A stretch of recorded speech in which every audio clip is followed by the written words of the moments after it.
if somebody asks me what keeps you up at night, the thing that keeps me up at night is China.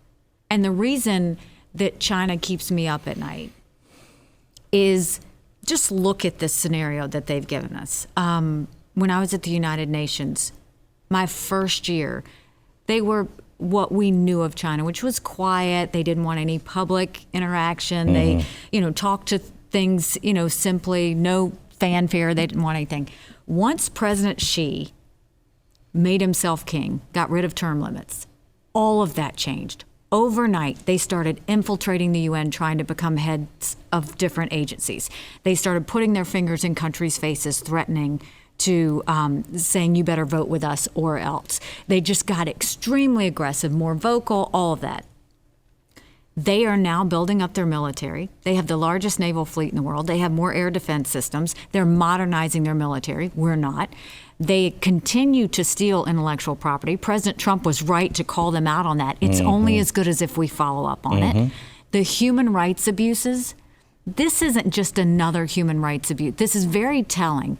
Here you have 1 million Muslim Uyghurs in concentration camps, making them change their name, change their religion, forcing them to drink, which is against their religion, sexual abuse, physical abuse.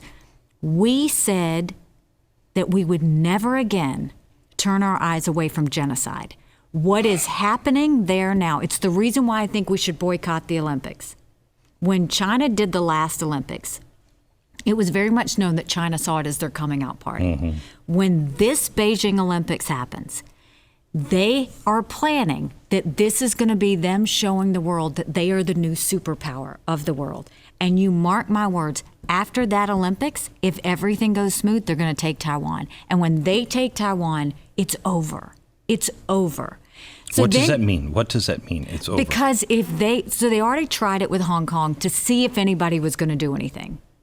And we didn't really do anything. If they take Taiwan, then it's not about their region anymore. Then they're going to just go start taking other places. Then you're going to start seeing them eat up other countries. Even though they can't lay claim to them, they will. And that's the danger of it. Then you go a step further.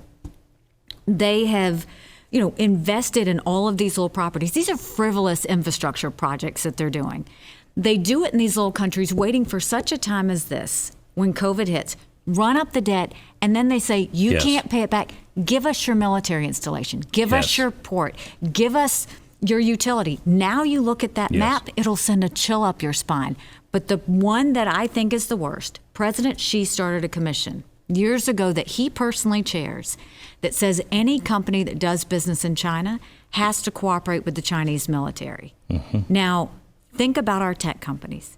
Think about the health data, think about our personal data, think about our families, and think that the Chinese military has that. This played out in real time during COVID. When 2 American companies, 3M and Honeywell, producing PPE, China would not let them send it to us or any other country. Instead, they bought it wholesale and said, we will only give it to countries who agree to do business with Huawei, our 5G network.